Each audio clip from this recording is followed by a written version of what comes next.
লালের চলবেন তো। বল। আমি কাজী মোহাম্মদ জিয়াউল হক। আমি চাকরি করতেছি রূপালী ব্যাংক প্রধান কার্যালয়ে কম্পিউটার বিভাগে সিনিয়র প্রিন্সিপাল অফিসার হিসেবে কর্মরত। তো আমার অফিসের কাজের জন্য গত 7ই মার্চ অফিস থেকে বের হইতে হইতে প্রায় 8:30 বেজে যায়। তো অফিস থেকে বাসায় ফেরার পথে ওই শাহজাহানপুর শিল্পী হোটেলের সামনে আমার মোটরসাইকেলের সাথে একটা প্রাইভেট কারের ধাক্কা লাগে। তো ধাক্কা লাগার সাথে সাথে ওই প্রাইভেট কারওয়ালা গাড়ি থেকে বের হয়ে আসে, আমাকে ধাক্কা দেয়। তো তার সাথে আমার বাকবিতণ্ডা হয়, প্লাস এক পর্যায়ে হাতাহাতিও হয়। এ পর্যায়ে ওই নিকটেই অবস্থিত পুলিশ আসে আমাদের এই ঘটনাস্থলে, এসে আমাদেরকে থানায় যাওয়ার জন্য নির্দেশ প্রদান করে এবং আমার মোটরসাইকেলের পিছনে ওখানে কোন পুলিশ আসে তার নাম দেখতে পাচ্ছেন আপনি? আমি স্পেসিফিকলি বলতে পারতেছি না যে কয়জন আসছে, তবে বেশ কয়েকজন, 4-5 জন পুলিশ আসে। তার নাম মনে আছে? ওই মুহূর্তে নাম মনে নাই, বা একটু অন্ধকারাচ্ছন্ন ছিল, আমি নামটা দেখতে পারি নাই, বা ওই মুহূর্তে আমার মাথায় কাজ করে নাই যে তার নাম দেখতে হবে বা কিছু একটা। তো এরপরে থানায় যাওয়ার যখন প্রশ্ন উঠে, তখন আমার মোটরসাইকেলের পিছনে একজন কনস্টেবল উঠিয়ে দেওয়া হয়, বন্দুকধারী কনস্টেবল। তো তাকে নিয়ে আমি যেহেতু ওই খিলগা ফ্লাইওভারের গলির মানে রাস্তাটার মধ্যে ঢুকে গেছি, তো আমাকে মতিঝিল থানায় যেতে বলে। তো মতিঝিল থানার উদ্দেশ্যে রওনা হতে আমার ওই খিলগা শাহজাহানপুর ঘুরে আমি রাজারবাগ পুলিশ লাইনের দিকে আসি। রাজারবাগ পুলিশ লাইনে আসতে আসতেই ওই কনস্টেবল আমাকে বলে যে তুমি মোটরসাইকেলটা বামে থামাও। তো থামানোর পরে সে আমাকে জিজ্ঞেস করে যে ওই আমার কাছে টাকা আছে কিনা, 25,000 টাকা। যদি টাকা থাকে তাইলে ব্যাপারটা মীমাংসা করা যাবে, নতুবা এটা মীমাংসা করা যাবে না। তো আমি বললাম যে না, আমার কাছে তো এই মুহূর্তে টাকা নেই। তো বলে যে বাসা থেকে টাকার ব্যবস্থা করেন। আমি বললাম যে আমার বাসায়ও তো টাকা নেই। পরবর্তীতে সে বাসা থেকে টাকা নিয়ে আসার জন্য ফোর্স প্রয়োগ করে যে না, টাকা ছাড়া হবে না, যেভাবে ম্যানেজ করেন, চলুন বাসায় চলুন। তো এরপরে সে আমাকে ফোর্স করলো যে বাসায় নিয়ে আসার জন্য। তো বৌদ্ধ মন্দির আসার পরে অর্থাৎ এরপরে আমি আমার মোটরসাইকেলটা ঘুরিয়ে খিলগা ফ্লাইওভারের উপর দিয়ে ওই বাসাবো হয়ে বৌদ্ধ মন্দির পর্যন্ত আসি। আসার পরে আমি পুনরায় বলি যে ভাই, আপনি যে আমাকে নিয়ে যাচ্ছেন, আমার বাসায় তো টাকা নাই। তো টাকা না থাকার কথা শুনে সে বলে বামে থামা। তো বামে থামাইলাম। থামানোর পরে বলতেছে তুই গাড়ি এদিকে নিয়ে আসলি কেন, তুই মানে এইদিকে আসলি কেন। এরপরে সে ফোন দিয়ে সম্ভবত এসআই রফিকের সাথে ফোনে কথা বললো। ফোন দিয়ে বলতেছে স্যার আপনি আসেন, সে তো জোর করে চলে যাচ্ছে, আমাকে নিয়ে জোর করে চলে যাচ্ছে। তো সে ওইখানে আশেপাশে আরো কয়েকজন লোক জড়ো হইলো সর্বদাই, মানে এরপরে ওই কিছুক্ষণ পরে ওই রফিক আসলো, রফিক প্লাস আরো 2-3 জন পুলিশ সহ। না, ওইটা আশেপাশে আসলে আরো অনেক লোক ছিল, তো আমি দেখতে পারি না যে তারা কিভাবে আসছে। হ্যাঁ, আমি তখন মোটরসাইকেলের পাশে দাঁড়ায় আছি। আপনি এর মধ্যে কাউকে ফোন করছেন? আমি এই ফাঁকে আমার ছোট ভাইরে, মানে উনি যখন ওই কনস্টেবল যখন রফিককে ফোন দেয়, তখন আমার সাথে মোবাইল ছিল। তখন আমি মোবাইলে আমার ছোট ভাইরে আমার অসহায়তার কথা জানাই যে আমার ছোট ভাই কাজী মোহাম্মদ মাজেদুল হক, আমার সহোদর, জানাই যে আমাকে এইভাবে থানা থেকে থানায় যেতে বলছে। এরপরে বাসায় নিয়ে আসতে, বাসা থেকে টাকা নিয়ে আসার জন্য ফোর্স করতেছে। আমার কাছে তো টাকা নাই বলা মাত্রই সে আমাকে মোটরসাইকেল থানায় এইভাবে এখন টাকার জন্য ফোর্স করতেছে। তো তুই একটু আয় মতিঝিল থানায়। তো বলা মাত্রই তার কিছু সময় পরে বললে আমি দাঁড়ায় আছি। তো এর পরবর্তীতে হইল কি, আমার ওই রফিক আসলো।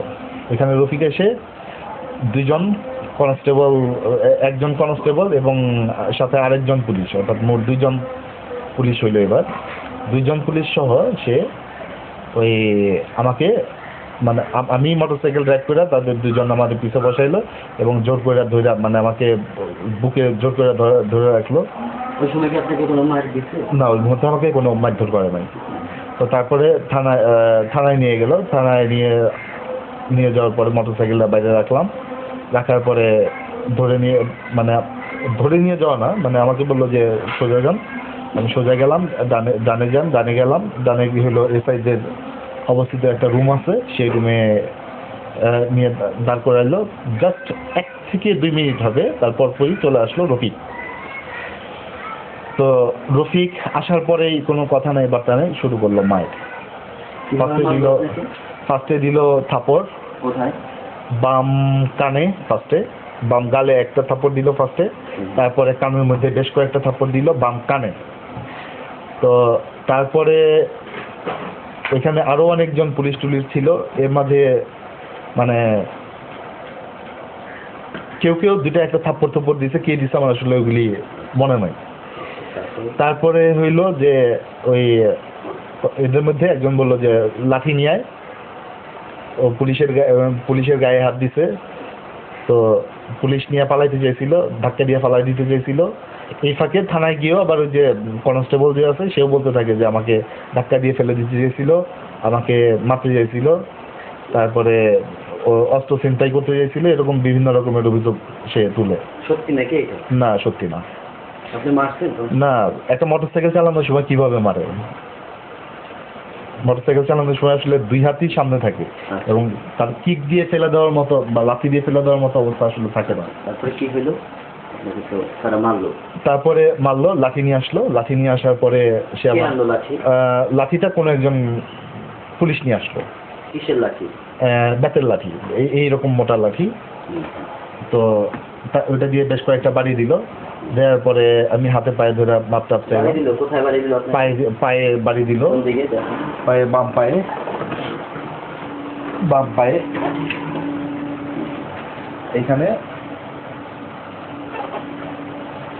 তারপরে কতগুলো বাড়ি দিল? 4-5টা বাড়ি দিল। কে দিল সেটা? এসআই রফিক অনেকগুলো বাড়ি টাড়ি দিল। দেওয়ার পরে এরপরে পায়ে দিল, তারপরে এরপরে লাঠিটা রেখে দিল। এরপরে ওই টেবিলের উপর অবস্থিত একটা লোহার স্কেল ছিল, ওই ওরা সম্ভবত এটা দিয়ে কাজ করে বা আকাশি বা ডাকবিল কাজ করে। কত বড় ছিল সেটা দেখতে? সেটা দেখতে প্রায় 1.5 হাতের মতো লম্বা। সেই লাঠি দিয়ে হাতের ওই আমার বাম হাতে এখানে প্রচুর জোরে জোরে বেশ কয়েকটা বাড়ি দেয় এবং কেটেও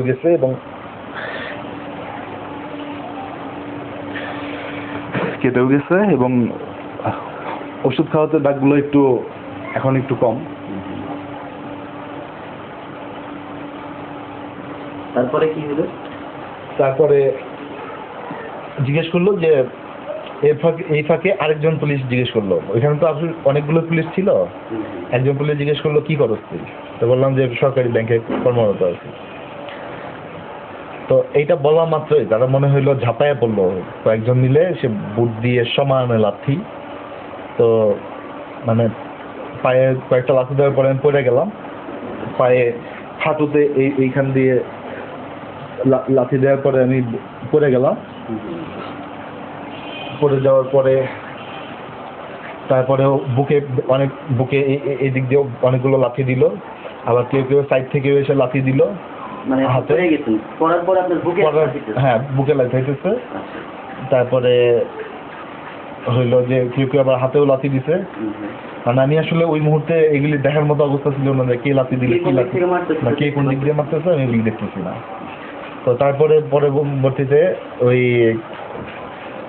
আর এই সময় উপস্থিত ছিল আমার যে গাড়ির মালিক, মানে যার গাড়ির সাথে আমার সংঘর্ষ হয় সে কোনো গায়ে হাত দেয় নাই। কিন্তু তার আচার আচরণ এবং আমার ওই রফিক মানে আমাকে যে মারধর করছে তার আচার আচরণে মনে হচ্ছিল যে সে হয়তো ওদের কাছ থেকে টাকা গ্রহণ করছে, যে ঠিক আছে গাড়ির মালিকের কাছ থেকে টাকা গ্রহণ করছে, যে মানে আমাকে মারতে পারলে এই টাকা মানে এরকম মানে আমার হইতে পারে, আমি এটা ধারণা করতেছি, আমি দেখিনি যে সে টাকা নিচ্ছে কিনা। তো তারপরে মারধর অনেকক্ষণ করার পরে এরপরে ওই থানায় নিয়ে থানার যে হাজত সেটা আছে এখানে নিয়ে আটকে রাখলো, রাতের বেলা তোর ক্রস ফায়ার দিব, দেখি তোর কি করা যায়। এগুলো আমাকে হাজতে আটকে রাখে। এই কিছু সময় ওর পরে আমার ছোট ভাই উপস্থিত হয় কে সেখানে। আছে ছোট ভাই? আমার ছোট ভাই কাজী মোহাম্মদ মাজেদুল হক। তারপরে যাওয়ার পরে যাওয়ার পরে এরপরে বাকি জিনিসটা ওই ডিল করছে, আমি আসলে এরপরে ঘটনাটা এরপরে ছেলে আপনাকে মারছে? এরপরে ছেলে আর মারা নাই। অফিসার কিছু বলছে? না, এরপরে ওসি সাহেব কিছু বলে না।